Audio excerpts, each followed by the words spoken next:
Salut todo mundo! E na aula de hoje vamos continuar estudando as preposições.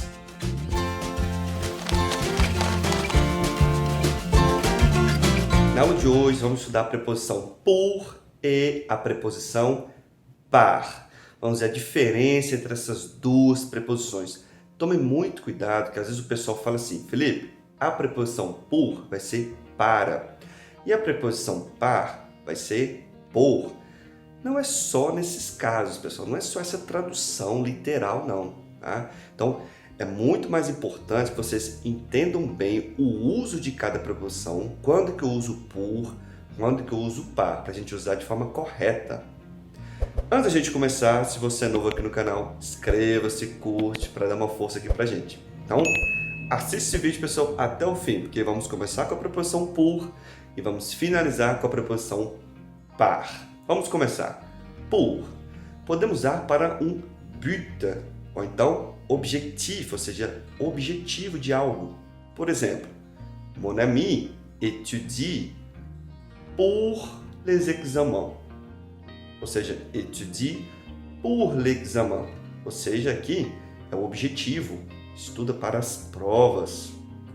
Usamos também a preposição pour para um período, période. Por exemplo, mon chef achète les billets pour les vacances, ou seja, para as férias, période. Durée définie, um outro caso, durée définie. Je voyagerai pour 2 semaines. Aqui está no futuro simples. Je voyagerai pour 2 semaines. Aqui é um período definido, uma duração definida. Usamos também para preço, prix. Prix. Par exemple, ma mère a acheté ce sac à dos pour 5 dollars. Ou seja, ela comprou essa mochila por 5 dólares. Nós podemos usar também para identificação. Vamos identificar as pessoas em uma situação. Somente pessoas. Por exemplo, se eu falo assim: le voisin prépare un gâteau pour toi. Le voisin prépare un gâteau pour toi. Ou seja, para você, nesse caso. Podemos usar também a preposição por para uma causa. Uma causa, mas aqui, pessoal, geralmente é um motivo, uma razão, uma causa, e geralmente é acompanhada por um determinante. A preposição vai ser acompanhada por um determinante. O que é determinante, Felipe?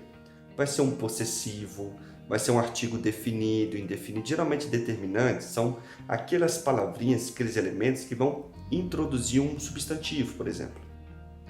Por exemplo, se eu falo assim: le professeur le remercie pour son aide. Então, aqui é a causa. É a causa, por exemplo, é o motivo do agradecimento, sua ajuda, por son aide. O son aqui é um possessivo, seria o nosso determinante nesse caso.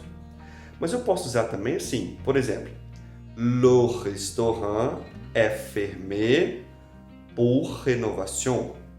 Ou seja, o restaurante está fechado para reforma, para obra, por exemplo. E aqui eu não coloquei um determinante, porque aqui nesse caso eu não sei qual obra, qual reforma exata, específica. Então a gente aqui não coloca determinante.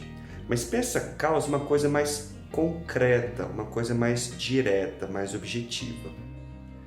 A preposição par, primeiro caso. On peut utiliser pour la fréquence.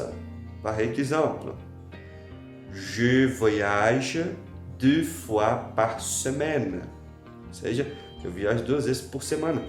2 fois par semaine, frequência. E aqui qualquer frequência, pessoal, não contexto de par semaine, par mois, par année. Então, tanto faz.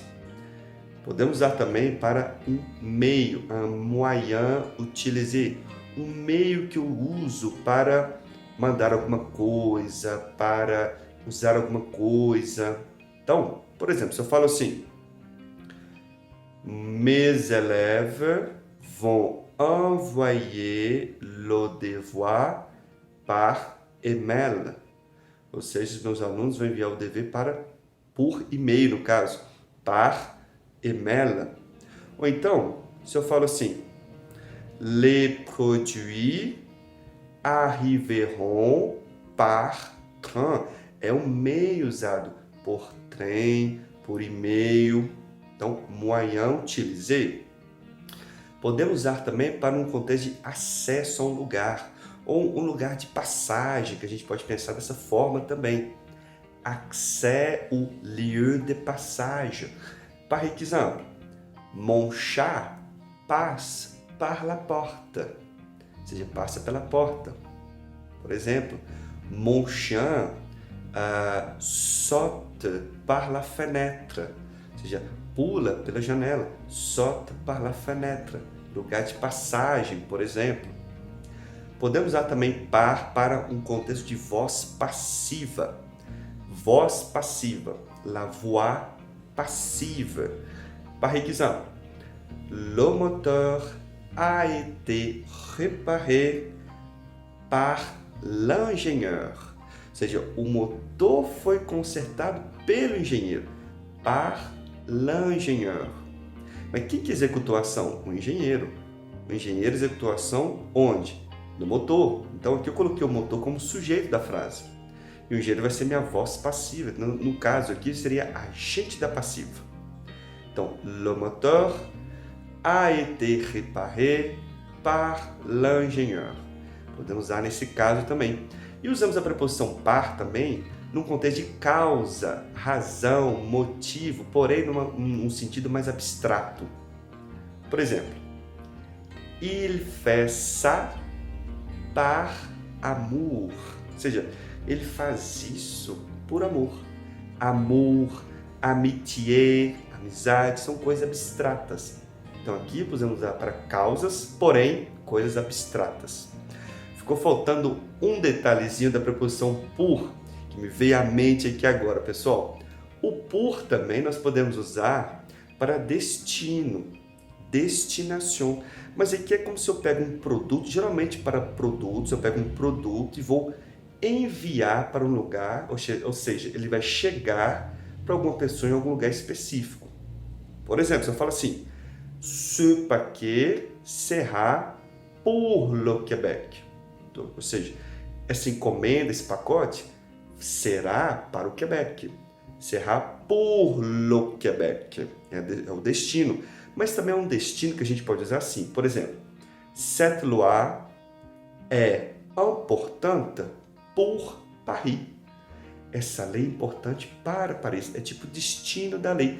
Aqui não é um contexto de movimento, por exemplo. Então podemos usar também o por nesses casos. Porque a preposição a, que já estudamos, a preposição a, geralmente usamos para destino, mas tipo, por exemplo, eu vou em tal lugar. Je vais à Paris. Tu vas au Canadá. É um destino que eu estou deslocando, por exemplo. Tá? Então, basicamente, são esses casos da preposição por e par. Vou deixar um PDF, vocês podem colocar agora em prática esse conteúdo de hoje. Bonnes études, merci beaucoup, au revoir.